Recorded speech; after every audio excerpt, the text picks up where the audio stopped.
আসসালামু আলাইকুম। আমি মোহাম্মদ সেলিমউদ্দিন, নয়া টেস্টের ওনার। গত ভিডিওতে আমি আপনাদের সাথে শেয়ার করেছিলাম নতুন উদ্যোক্তাদের জন্য আমি আমার লাইফস্টাইলটাকে প্রেজেন্টেশন করব। অর্থাৎ আমি ডেইলি লাইফে কি করি এবং নতুন উদ্যোক্তাদের কি কি প্রবলেম ফেস করতে হবে, কিভাবে সমাধান করবে এবং এই বিজনেস করতে কি কি লাইসেন্স লাগবে। তো আজকে আমরা লাইসেন্স নিয়ে কথা বলবো। কি কি লাইসেন্স প্রয়োজন? প্রথমে যেটা প্রয়োজন সেটা হচ্ছে ট্রেডমার্ক। তবে বিশেষ দ্রষ্টব্য, লাইসেন্স কিন্তু একবারে করতে হবে বিষয়টা এরকম না, তবে করতে পারলে খুব ভালো হয়, আপনি মানসিক চাপমুক্ত থাকবেন।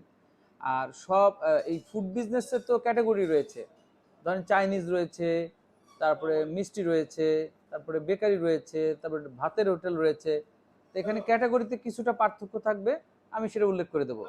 যেমন ধরেন আপনি বিজনেস করতে গেলে প্রথমে ট্রেড লাইসেন্স লাগবে। এই ধরনের ফুড বিজনেস করতে গেলে ট্রেড লাইসেন্সের পরই আপনার লাগবে হচ্ছে ট্রেডমার্ক। অর্থাৎ আপনি যে নামটা বলবেন, এই নামটার একটা ট্রেডমার্ক করার উদ্দেশ্য সেম নামে যেন আর কেউ না করতে পারে। ট্রেডমার্কটা যখন রেজিস্ট্রেশন হবে তখন রেজিস্ট্রেশন ট্রেডমার্ক আসবে, এটা শিল্প মন্ত্রণালয়ের আন্ডারে। তৃতীয়ত যেটা লাগবে টিন নাম্বার, অর্থাৎ আয়কর রিটার্ন।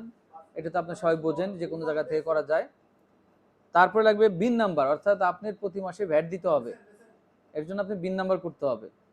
বিন নাম্বার প্রতি মাসে ভ্যাট দিবেন। ভ্যাট যদি কখনো রিটার্ন দেওয়ার পরে যদি রিটার্ন সাবমিট না করেন, প্রতি মাসে 5,000 টাকা জরিমানা গুনতে হবে। অর্থাৎ প্রতি মাসেরটা আপনি প্রতি মাসে দিতে হবে, প্রতি মাসের 15 তারিখের মধ্যে। এরপর হচ্ছে বিএসটিআই করতে হবে। বিএসটিআইটা কিসে করবেন? সব প্রোডাক্টের উপর না, যেমন ভাতের উপর বিএসটিআই নাই, মিষ্টির উপর বিএসটিআই আছে, বিস্কিটের উপর বিএসটিআই আছে, দইয়ের উপর বিএসটিআই আছে, বেকারি ডিপার্টমেন্টে বিএসটিআই আছে, কেকের উপর বিএসটিআই আছে। মানে যে ডিপার্টমেন্টের গুলোতে বিএসটিআই রয়েছে সেগুলো আপনি করবেন। এরপর করবেন হচ্ছে ফায়ার সার্ভিস লাইসেন্স, এবং ফায়ার সার্ভিস লাইসেন্সের পাশাপাশি এটা বাৎসরিক রিনিউ করতে হয়। আর বিএসটিআই 3 বছর পর রিনিউ করতে হয়। আর ট্যাক্স দিতে হয়, মানে বিন নাম্বার যেটা করেন সেটা প্রতি মাসে দিতে হয়। আর ইনকাম ট্যাক্স দিতে হয় বছরে একবার। তাহলে আমরা এখন চলে আসলাম কোথায়? এখন আসি ফায়ার সার্ভিসে। ফায়ার সার্ভিসে স্ট্যান্ড থাকতে হবে, মানে আগুন লাগলে অগ্নি নিরাপত্তার স্বার্থে আপনি ওই ফায়ার স্ট্যান্ড রাখতে হবে, যাতে সহজে এটা কন্ট্রোল করা যায়।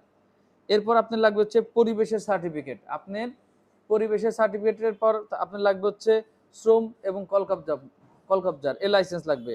তারপর লাগবে ডিসি অফিস, যদি রেস্টুরেন্ট বড় হয় ডিসি অফিস থেকে একটা লাইসেন্স লাগবে। তারপরে স্যানিটারি লাইসেন্স লাগবে, স্যানিটারি লাইসেন্স লাগবে।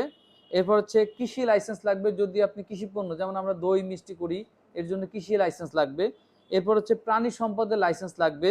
তারপরে নিরাপদ খাদ্যের আপনি গ্রেডিং দেয়, A grade, B grade, A plus, B plus, A বা ফেল গ্রেডও দেয়। তো এখন এগুলো মেইনটেন্স করতে হবে যদি বিজনেস করতে চান। তাহলে অবশ্যই সরকারি আইন মেনে বৈধভাবে ব্যবসা করতে হবে।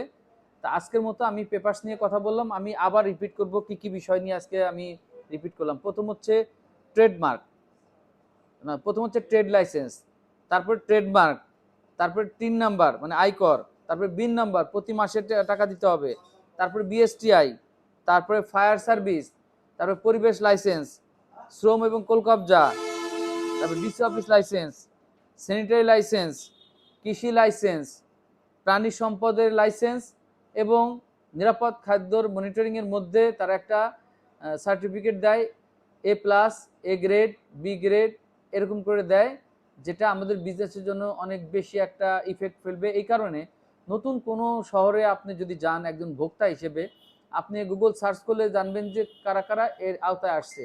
তাদের খাবারটা আপনি নিরাপদে খাইতে পারবেন, মানে তাদের খাবারের পরিবেশ তৈরি করা থেকে শুরু করে পরিবেশন পর্যন্ত তাদের নিট অ্যান্ড ক্লিন এবং স্বাস্থ্যকর। ভিডিওটি যারা এতক্ষণ দেখলেন ধন্যবাদ। অবশ্যই লাইক, কমেন্ট, শেয়ার করবেন এবং পরামর্শ দিবেন, আপনারাও আমাকে পরামর্শ দিবেন। তো ভিডিওটি দেখার জন্য আবার পুনরায় ধন্যবাদ জানিয়ে শেষ করছি। আসসালামু আলাইকুম ওয়া রাহমাতুল্লাহি ওয়া বারাকাতুহু।